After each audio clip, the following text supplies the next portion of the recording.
말씀이 살아 움직이는 교회, 성도의 사랑이 넘치는 교회.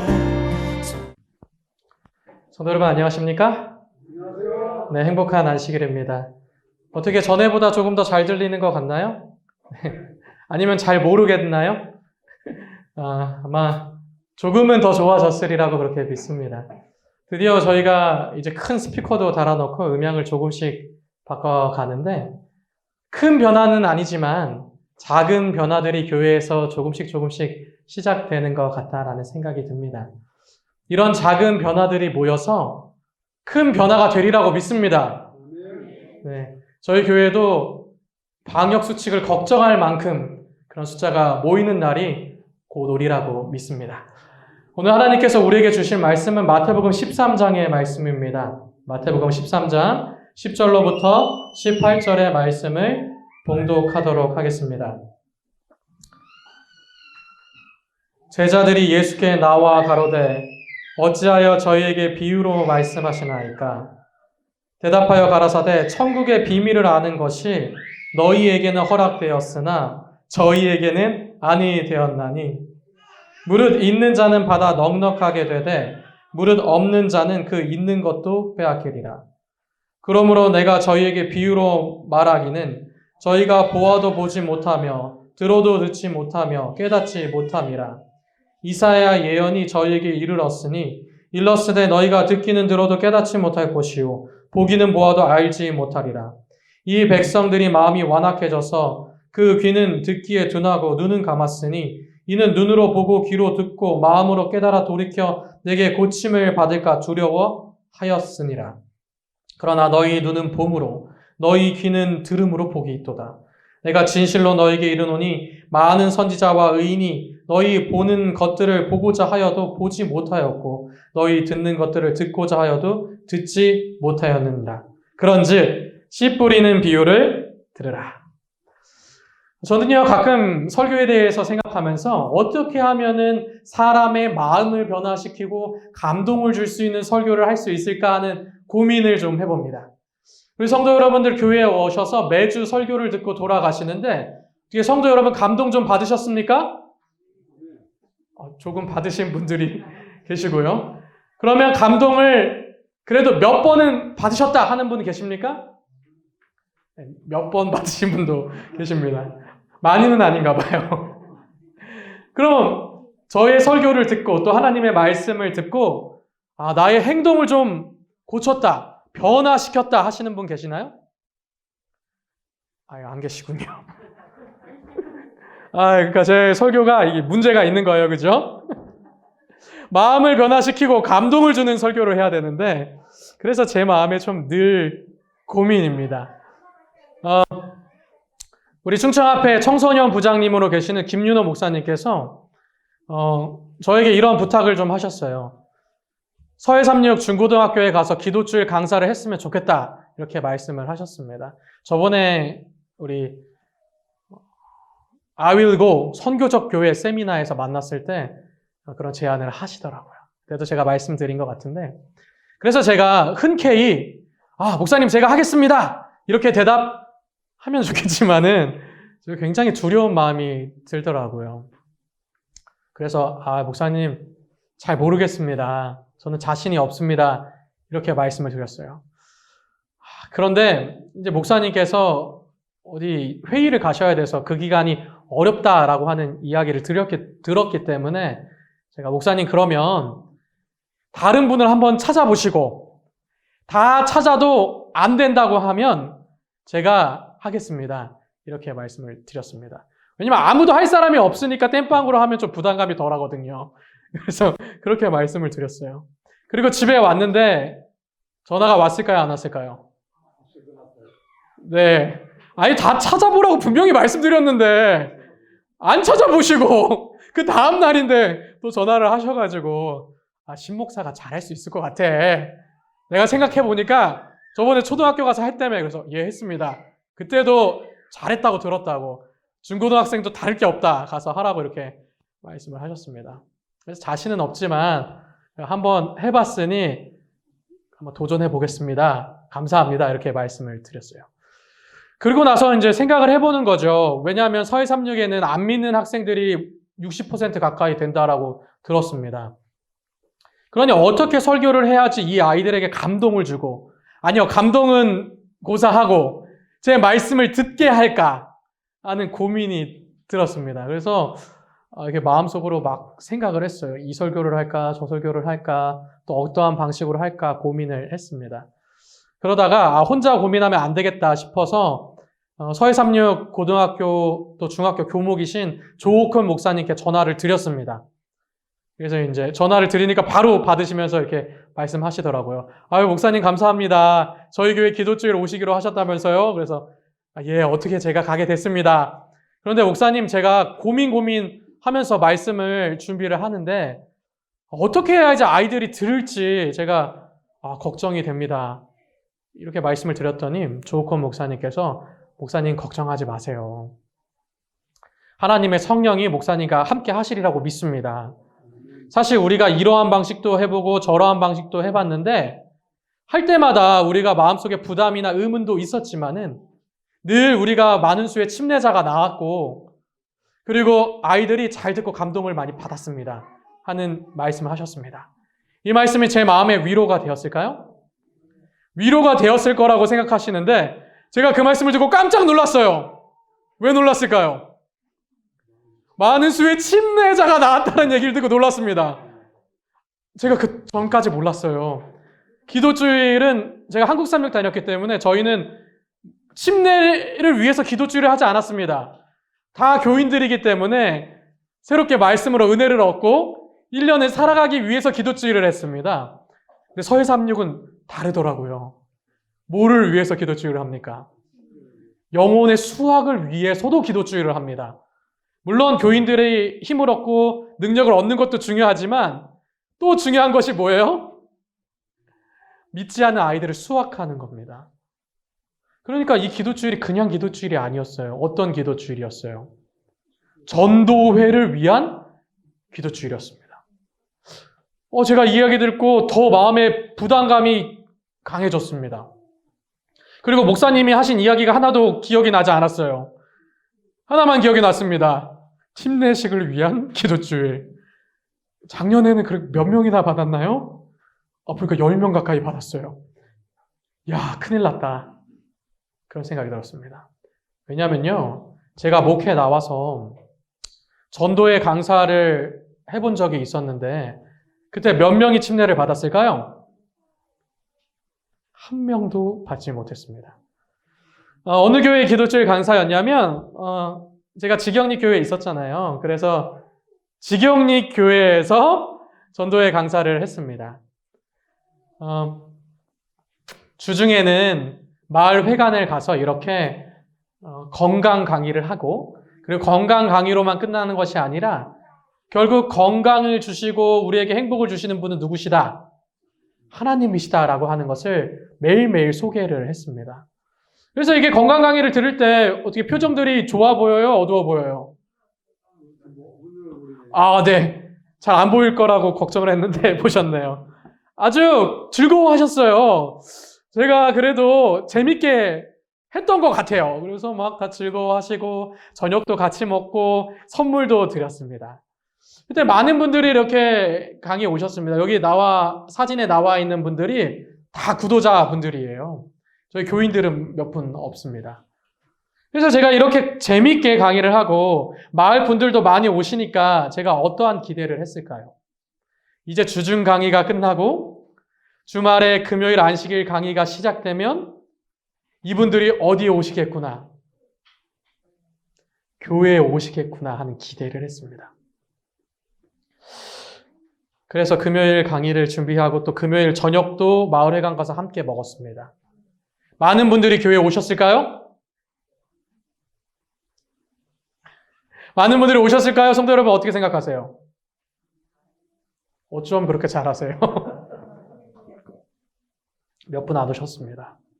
그렇지만 몇 분 안 오신 분들을 제가 대상으로 아주 열정적으로 설교를 했습니다.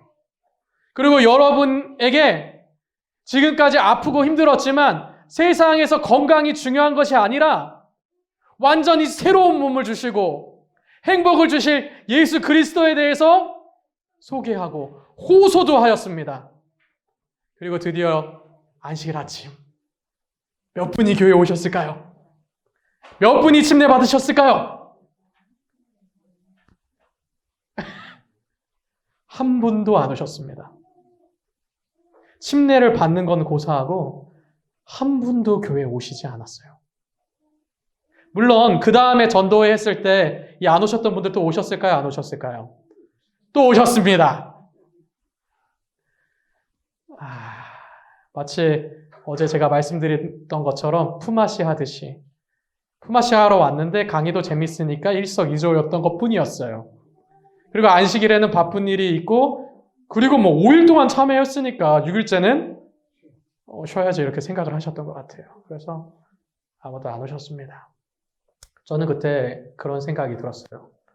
도대체 뭐가 문제일까? 내 설교는 뭐가 문제일까? 왜 감동을 주지 못하고 열매를 맺지 못하게 했을까? 하는 생각이 들었습니다. 그래서요, 제가 사실 전도의 설교에 대한 두려움을 좀 가지고 있어요. 자신감이 좀 없습니다. 왜냐하면 성공해본 경험이 없기 때문이죠. 목회 나와서는요. 근데 제가 곰곰이 설교를 준비하면서 생각을 해봤는데, 그럼 나는 전도의 설교를 늘 실패했었나? 목회 나와서는 실패를 했습니다. 그런데 저도 전도의 설교를 성공했던 경험이 있더라고요. 그래서 그때가 언제인지 생각을 해보니까 제가 필리핀 봉사대 가서 설교했을 때 전도의 설교를 성공했습니다. 그때 AUP 교회 목사님이 서재영 목사님이셨는데 저에게 건강 강의를 부탁하셨어요. 메인 강의 전에 15분 정도 즐겁게 아이스 브레이킹 좀 해주고 재밌게 해주면 된다. 그리고 건강에 기별을 주면 된다라고 말씀하셨습니다. 그래서 그때도 제가 부담이 됐지만 제가 영어를 잘 못하기 때문에 부담이 됐지만 그래도 본 메인 설교가 아니니까 그러면 하겠습니다. 이렇게 말씀을 드렸습니다. 그런데 한 일주일 정도 지나더니 목사님이 저를 다시 부르셨어요. 그리고 웃으시면서 이렇게 얘기하십니다. 신전도사 아주 좋은 일이 생겼어. 그래서 뭔가요? 이렇게 여쭤보니까 우리가 선교하러 가기로 했던 그 선교지에서 메인 강사는 한국인이 했으면 좋겠다 라는 제안이 들어왔어 라고 말씀을 하시는 거예요. 그래서 저는 이렇게 아무 생각도 안 했죠. 그래서 그러면 목사님께서 메인 강사 하시고 제가 그 전에 이렇게 건강 강의 하면 되는 건가요? 이렇게 말씀을 드렸더니 아니야. 건강 강의는 이제 필리핀 분들이 하신대. 그러면 저는 안 하면 되는군요. 좋은 소식이군요. 이렇게 말씀드렸더니 무슨 소리야. 이제 메인 강사를 누가 하면 돼? 신전도사가 하면 돼. 제가 굉장히 부담이 됐습니다. 전도사가. 그리고 제가 그때 필리핀 간 지 한 3개월 정도 됐거든요. 영어도 못하는 학생이 무슨 가서 전도회 강사를 하나 그런 생각이 들었어요. 그래서 전도지에 가서 그래 목사님이 시키신 거니까 해야죠.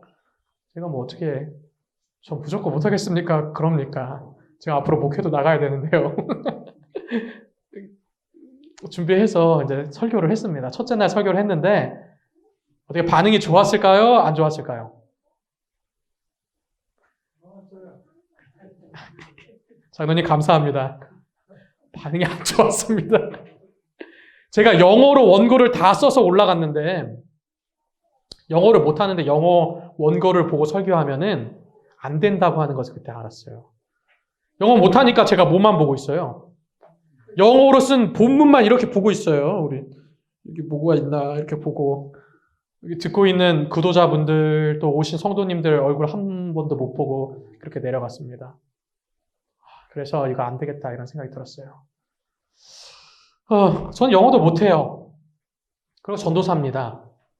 제가 설교 잘할 수 있는 비결도 없습니다. 그래서 준비했던 설교 다 뒤로 하고 그날에 설교를 새로 썼습니다. 둘째 날부터.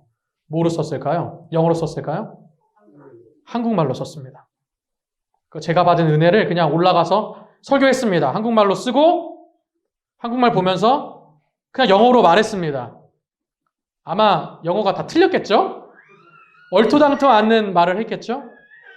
그런데 둘째 날부터 듣고 돌아가시는 구도자분들, 성도님들이 저에게 뭐라고 얘기하시냐면 Pastor, 제가 목사라고 생각을 하셨나 봐요. 그렇죠? 영어로는 뭐 전도사도 패스터예요.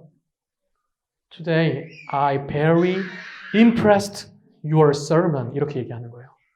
나 오늘 매우 뭐 받았습니다? 감동받았습니다. 한 게 없는데 기도하고 준비했는데 그런 반응이 나오는 것이죠. 그리고 마지막 날이 돼서 침례식을 했는데 제 평생에 그렇게 많은 사람들이 한꺼번에 침례받는 광경을 거기서 처음 봤습니다. 목사님이 한 분이 하시는 게 아니라 세 분이 필요하셨어요. 그리고 일찍 가서 계속 침례를 주는데 우리가 오후 낮에까지 침례를 줬어요.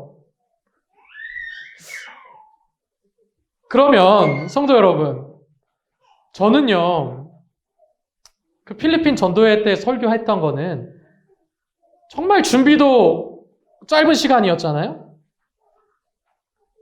그리고 능력도 없는 때였잖아요. 지금도 없지만. 그런데 그 설교는 많은 열매를 맺었고 또 거듭난 사람들도 많이 얻었는데 왜 목회 나와서 한 달을 준비하고 전도회를 위해서 고민하고 했던 설교는 아무런 열매를 맺지 못했을까요?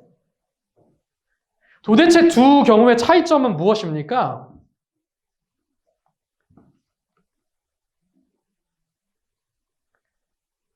성도 여러분, 저는 뭐가 문제였던 걸까요?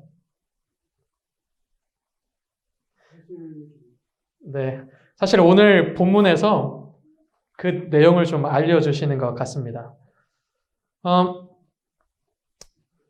예수님의 형제들이 예수님을 찾아온 날, 예수님께서는 그 형제들과 어머니와 집에서 얘기하시고 그 다음에 나가서 사람들에게 말씀을 가르치십니다. 예수님께서는 유대인들이 하셨던 것처럼 또 유대인의 랍비가 그랬던 것처럼 많은 사람들을 놓으시고 교훈의 말씀을 주십니다. 그때 예수님께서 주셨던 교훈의 말씀이 무엇이냐면 오늘 우리가 함께 읽을 씨 뿌리는 비유입니다.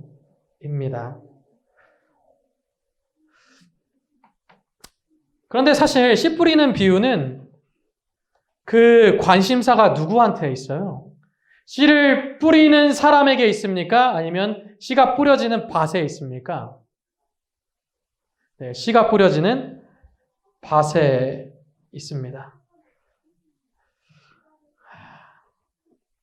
씨를 뿌리는 사람은 모두 다 좋은 결실을 맺기를 원하면서 씨를 뿌립니다.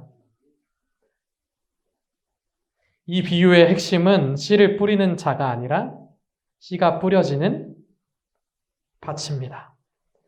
예수님께서 이 말씀을 하시는 공간이 어떤 공간이었냐면 게네사렛의 넓은 들판들을 보시면서 그곳에 농부들이 마침 이른 수확을 하고 있는 그런 곳이었습니다. 그때 이스라엘 사람들은 그 밭에 대해서 잘 알고 있었고 그 추수하는 것에 대해서도 직접 보면서 잘 알고 있었습니다. 그러니 예수님의 말씀이 얼마나 그들의 마음을 울렸고 그들에게 깨달음을 주었겠습니까? 사실 설교는요, 그렇게 해야 돼요. 예수님처럼 공감이 되고 알 수 있게. 저도 그렇게 해야 되는데 그렇게 하도록 제가 좀 준비를 하고 노력을 좀 해봐야 되겠습니다. 그때 주셨던 예수님의 비유의 말씀이 바로 이 말씀입니다. 제가 읽어보겠습니다. 예수께서 비유로 여러 가지를 저희에게 말씀하여 가라사대 씨 뿌리는 자가 뿌리러 나가세 뿌릴새 덜어는 길가에 떨어지며 새들이 와서 먹어버렸고 더러는 흙의 얇은 돌밭에 떨어짐에 흙이 깊지 아니하므로 곧 싹이 나오나 해가 돋은 후에 타져서 뿌리가 없으므로 말랐고 더러는 가시떨기 위에 떨어짐에 가시가 자라서 기운을 막았고 더러는 좋은 땅에 떨어짐에 혹은 100배, 60배 혹은 30배의 결실을 하였느니라. 귀 있는 자들은 들으라 하시니라. 모든 사람들에게 똑같은 씨가 뿌려졌습니다. 그런데 어떤 사람은 100배의 결실을 맺었고 어떤 사람은 60배, 어떤 사람은 30배의 결실을 맺었다라고 예수님께서는 비유를 통해서 말씀을 해주십니다. 이 비유가 무엇을 의미하는 것입니까? 사실요, 우리 성도 여러분 말씀은 안 하셨지만 이 비유가 무엇을 의미하시는지 다 너무나도 잘 알고 계세요. 왜냐하면 예수님께서 그 비유에 대해서 직접 알려주셨기 때문입니다. 이 비유가 의미하는 건 무엇입니까? 네, 돌밭이나 가시덤불이나 길가와 같은 마음에 떨어진 씨앗은 뭐 할 수 없다? 결실을 맺을 수 없다라고 하는 것을 줍니다. 성도 여러분 이제 여기까지 들으면 오해할 수 있어요. 뭐야 그러면 목사님 우리의 마음의 준비가 안 됐다고 지금 책망하시는 거야? 이렇게 생각하실 수 있습니다. 그렇지만 우리가 오늘 설교를 끝까지 다 듣게 된다면 저에 대한 오해도 푸시고 하나님께서 주시는 말씀에 은혜를 얻게 되리라고 믿습니다. 이 비유를 듣고 제자들은 예수님께 물었어요. 예수님, 왜 비유로 말씀하십니까? 그때 예수님께서 대답하신 게 오늘 우리가 함께 읽은 본문입니다. 대답하여 가라사대 천국의 비밀을 아는 것이 너희에게는 허락되었으나 저희에게는 아니 되었나니 무릇 있는 자는 받아서 넉넉하게 되되 무릇 없는 자는 그 있는 것도 빼앗기리라. 그러므로 내가 저희에게 비유로 말하기는 저희가 보아도 보지 못하며 들어도 듣지 못하며 깨닫지 못함이라. 이사야의 예언이 저희에게 이루었으니 일렀으되 너희가 듣기는 들어도 깨닫지 못할 것이요 보기는 보아도 알지 못하리라. 이 백성이 마음이 완악해져서 그 귀는 듣기에 둔하고 눈은 감았으니 이는 눈으로 보고 귀로 듣고 마음으로 깨달아 돌이켜 내게 고침을 받을까 두려워함이라 하였으니라. 천국의 비밀은 누구에게 허락되지 않았다고요? 저희에게는 허락되지 않았다라고 예수님께서 말씀하셨습니다. 그런데요, 천국의 비밀이 무엇입니까, 성도 여러분? 천국의 비밀이 무엇이에요? 천국의 비밀은 하나님의 나라에 관한 것이죠. 예수님을 믿고 그분께 순종하고 그분과 동행하면 하나님 나라에 간다는 것이 천국의 비밀입니다. 그렇지 않습니까? 맞아요, 아니에요, 성도 여러분. 나 처음 듣는데 그런 표정으로 저를 이렇게 쳐다보시면 제가 심히 당황하고 이 앞에서 설교하기가 너무나도 어렵습니다. 도와주십시오. 그렇잖아요, 그렇죠? 예. 그런데 성도 여러분, 이것이 정말 비밀이에요? 아니면 알려진 사실이에요? 알려진 사실이죠. 비밀이 아닙니다. 사실요, 구약의 내용을 통해서 예수님께서 오신다는 게 얼마나 성경에 많이 드러나 있습니까? 그리고 우리가 다니엘서만 보게 돼도 하나님 나라가 오게 되는 거 압니까? 모릅니까? 압니다. 근데 왜 비밀입니까? 알려진 사실이지? 그런데 당시 사람들에게 이것은 비밀이 되어버렸습니다. 비밀이 아닌 것들이 비밀이 되어버렸어요. 왜요? 그들은 뭐를 원하고 있기 때문이에요. 다시 오실 하나님의 나라를 원하는 게 아니라 뭘 원해요? 이 땅에서 이스라엘을 강대국으로 만들어줄 나라를 원합니다. 그러니 그들이 마음속으로 하나님의 나라를 원하지 않고 거부하니까 백날 이야기해주면 뭐합니까? 이들에겐 그게 뭐가 되는데? 비밀이 되어 버리는데 말이죠. 지금도 이스라엘은 그런 메시아를 기다려요, 성도 여러분. 그리고 그 중동의 그 팔레스타인 자리를 빼앗고 지금도 우리가 뉴스에서 보듯이 전쟁을 하고 있죠. 그런데 예수님의 제자들은 지금 누구를 보고 있어요? 예수님을 보고 있고 어떻게 하나님의 나라가 도래하는지 듣고 있습니다.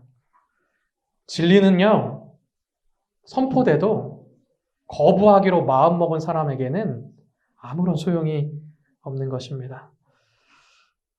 믿고 그래서 받아들이면 그것이 어떻게 돼요?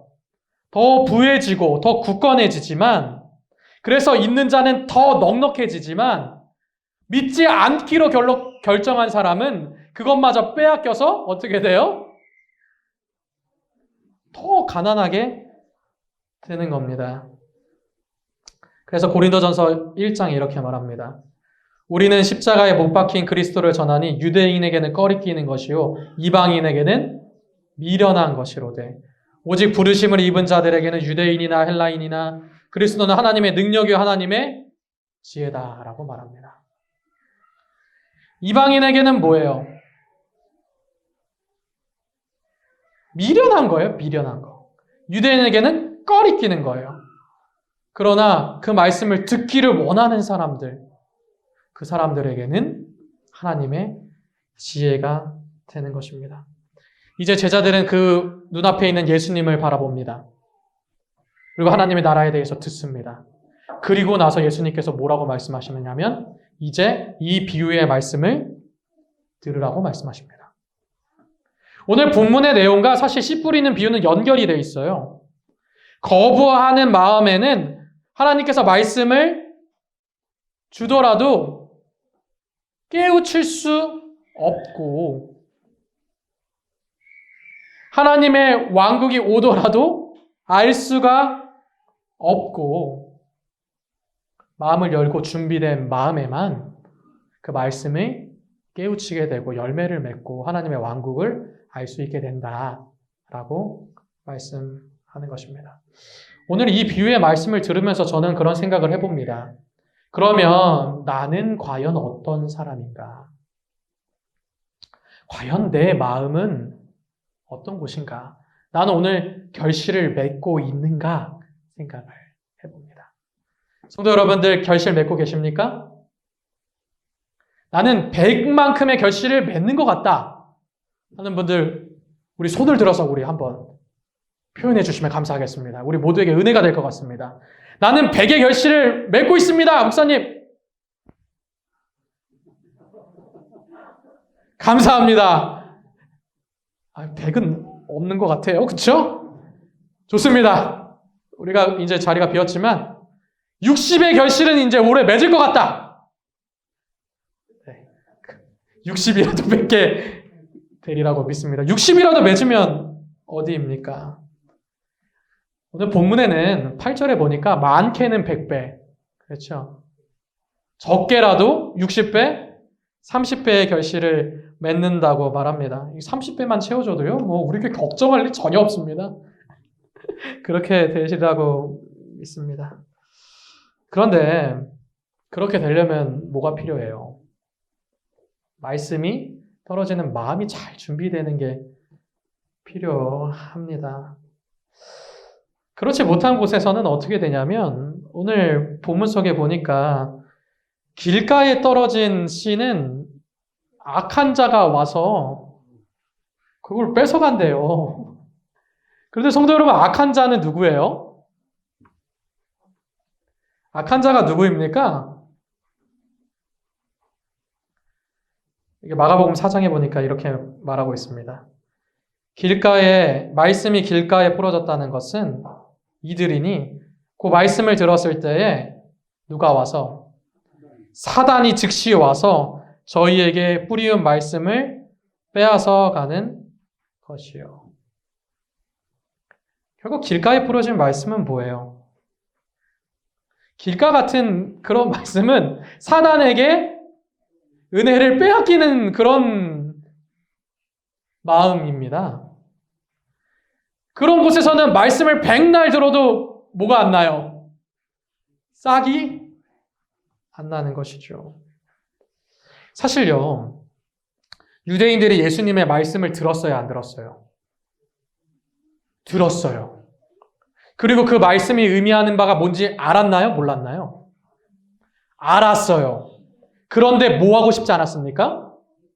네, 믿고 싶지 않았습니다. 그러니 그 은혜를 뭐 할 수밖에 없어요? 빼앗길 수밖에 없어요. 거기서 싹이 날 수가 없는 것입니다. 실문교훈에 이렇게 얘기합니다. 바리새인들은 그리스도의 비유의 뜻을 깨닫기는 하였으나 그 교훈이 그들에게 달갑지 않았다. 그들은 그 비유를 이해하지 못하는 척했다. 무리들은 이 세교사가 무슨 목적으로 그토록 신비한 것을 이야기하는지 이해하기 어려웠다. 그러나 그분의 말씀은 이상하게 그들의 마음에 감동을 일으키고 그들의 야심을 철저하게 실망시켰다. 제자들까지라도 그 비유를 이해하지 못하였으나 저희는 흥미를 가지고 예수께 조용히 나와 비유에 대한 설명을 요구하였다. 그리스도께서는 제자들에게 좀 더 명백하게 가르쳐 주시기 위하여 먼저 그들의 마음속에 이러한 생각이 일어나기를 바라셨다. 그리하여 그리스도께서는 진실한 마음으로 그의 나와 묻는 모든 사람에게 분명하게 가르쳐 주듯이 그렇게 제자들에게 그 비유를 잘 설명해 주셨다. 성령이 깨우쳐 주심에 마음의 문을 열어놓고 하나님의 말씀을 연구하는 자들에게는 그 말씀의 뜻이 언제까지나 모호한 상태로 남아있지 않을 것이다. 성령이 깨우쳐 주심에 마음을 열어놓은 사람들에게는 언제까지나 그 말씀이 모호한 채로 남아있지 않을 것이다. 말씀이 듣기 싫어요. 받아들이기 싫어요. 그런 사람에게는 아무리 말씀이 선포된다 할지라도 그 말씀은 열매 맺지 않을 것입니다. 그러나 성령이 함께하는 곳에는 그 말씀은 모호하지 않고 열매 맺게 될 것입니다. 성도 여러분, 오늘 우리는 말씀을 어떻게 듣고 있습니까? 어디 앞에 의성이가 재밌게 돌아다니니까 시선을 이제 의성이에게로 좀 빼앗기셨나요? 우리는요, 항상 예배를 시작할 때 뭐라고 기도하냐면 하나님의 성령이 함께 하시기를 구합니다.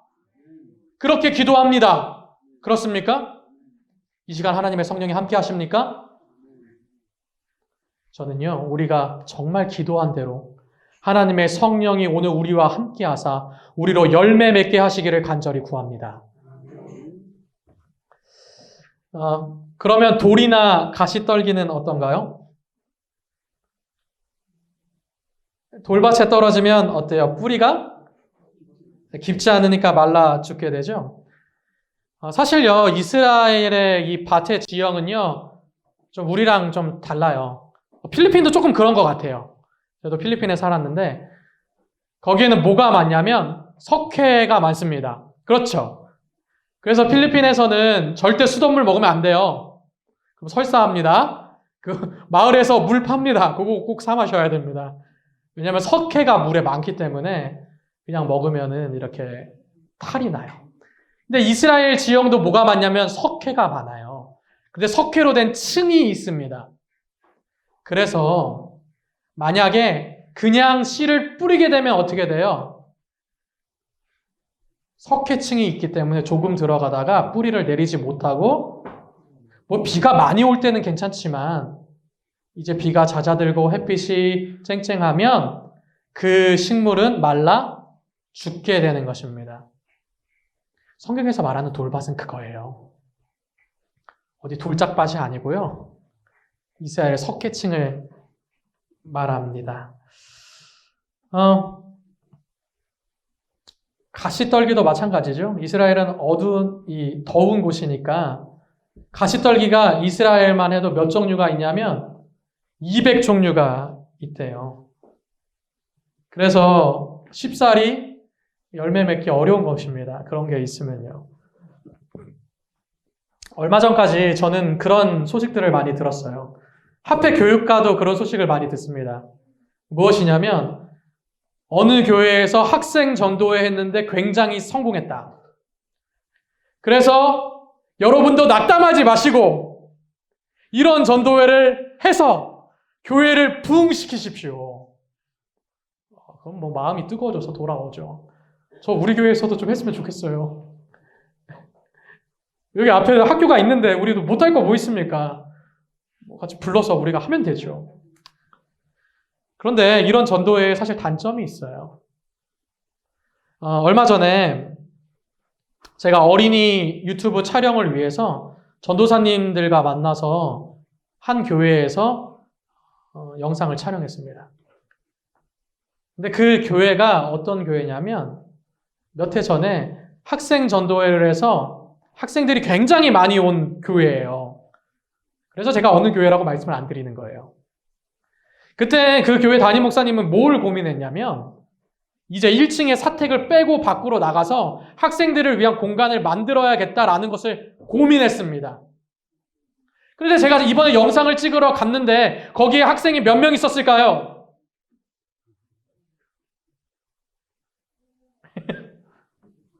제가 뭐 선교 무용론을 얘기하는 게 절대 아닙니다. 그 학생들이 다 어디로 갔어요? 없어요. 이제는 사택을 뺄 필요가 없어진 거죠. 왜 그렇게 됐나요? 전도회만 하고 그 다음에 관리를 안 해서 그럴까요? 이야기를 들어보면 아이들이 어처질 수밖에 없는 상황이에요. 왜냐하면 그 아이들이 중학교 때는 그래도 교회에서 와서 많이 놀고 뭐 함께 활동을 했지만 고등학교 가면 이제 뭐 해야 돼요? 공부해야 돼요. 그리고 더 좋은 학교 가야 돼요. 그러니 아이들이 교회에 안 옵니다. 이사 간 아이들도 있습니다. 그러니 교회에 안 옵니다. 대학 간 아이들도 있습니다. 그러니 교회 안 옵니다.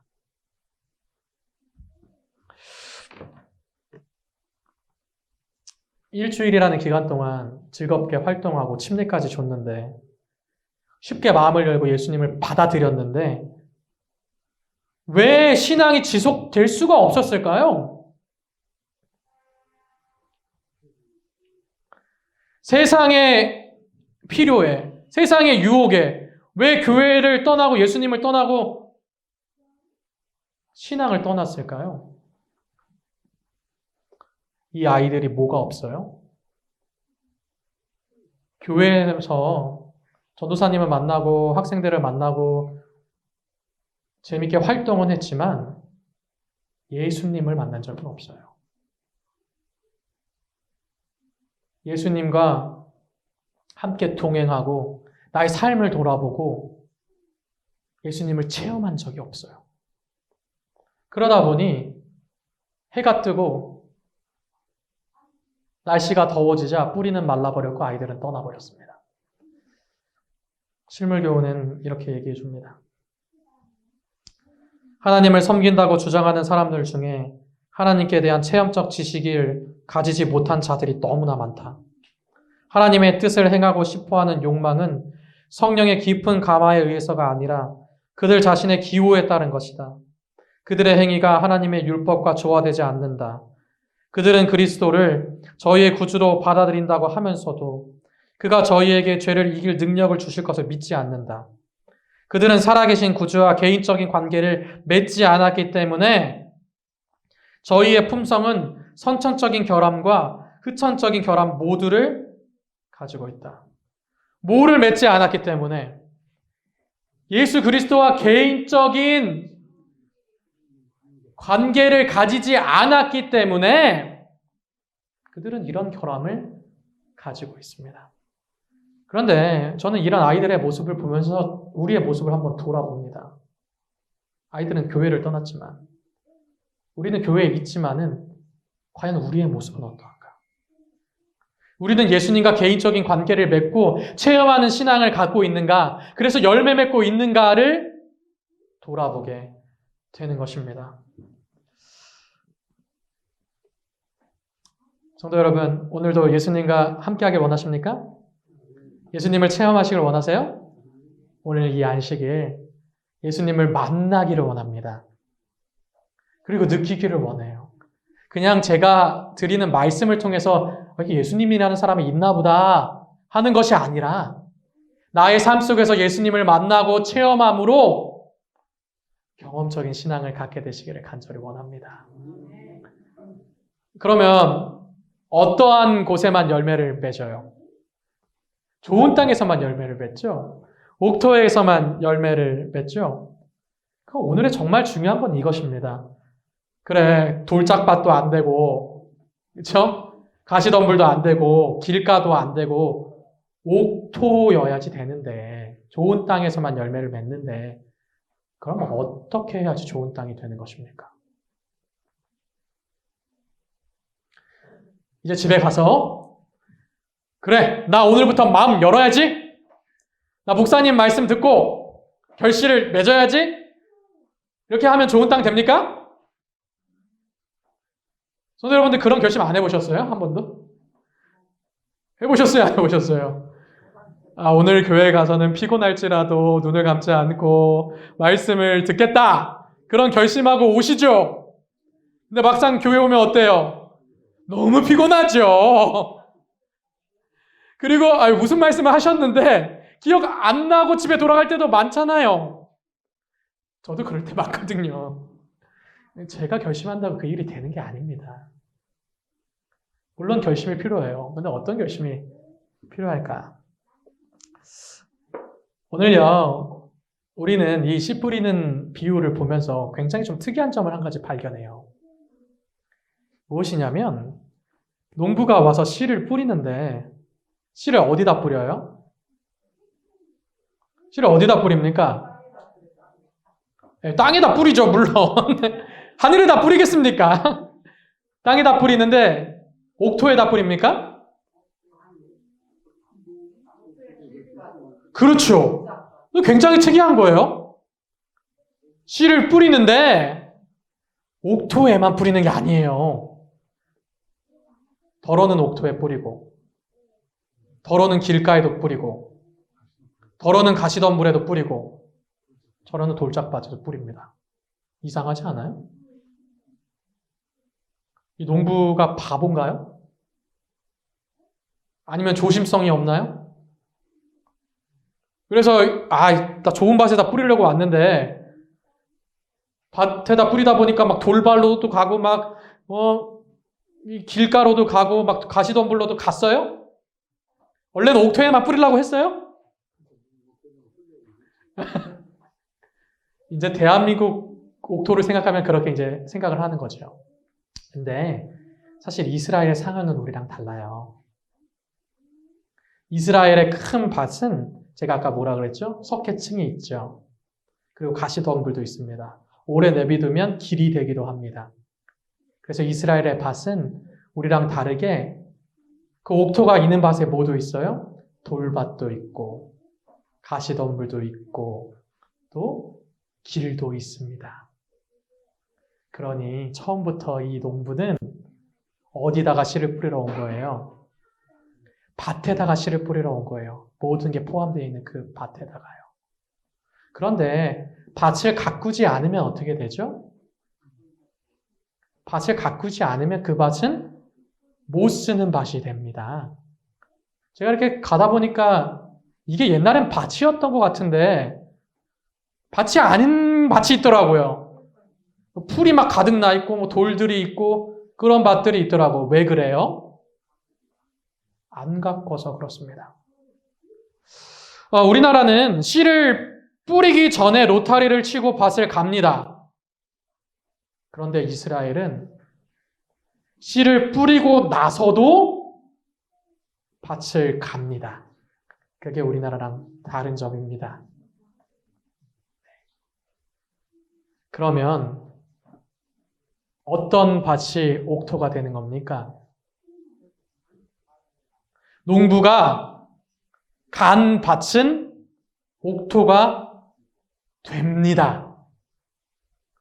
처음부터 농부는요, 모든 밭에 다 씨를 뿌렸어요. 그리고 그 밭이 갈리고 가꾸어지면 그 밭은 뭐가 돼요? 열매를 맺을 수 있는 옥토가 돼요. 그러면 그 밭은 누가 갈죠? 내가 가나요? 밭이 스스로 막 밭을 가나요? 그 밭은 농부가 가는 겁니다.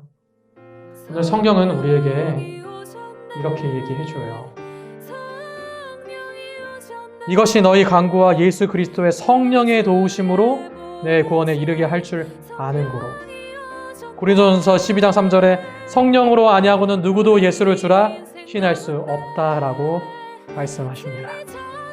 우리의 마음밭을 갈아줄 분은 누굽니까? 성령 하나님입니다. 네, 예수 그리스도십니다. 우리는 성령을 통해서 누구를 보게 되니까요. 예수를 보게 되니까요. 그거 없이 우리는 결실을 맺을 수가 없는 거예요. 우리 마음에 성령 하나님이 함께 하셔서 우리 마음밭이 옥토가 되기를 원합니다. 그래서 열매 맺게 되기를 간절히 구합니다. 준비되지 않는 밭에는 열매가 맺지 않습니다. 저의 설교도 성령 하나님과 함께하지 않는다면 우리 성도 여러분에게 아무런 영향을 주지 못하고, 든든 성도 여러분도 성령과 함께하지 않는다면 아무런 영향을 주지 못합니다. 성령 하나님이 우리 마음에 좌정하시기를 원합니다. 우리 교회에 함께 하시기를 원합니다. 그리하여 우리가 열매를 맺고 우리를 통하여 다른 사람들도 성령 하나님을 만나게 되므로 열매 맺게 되기를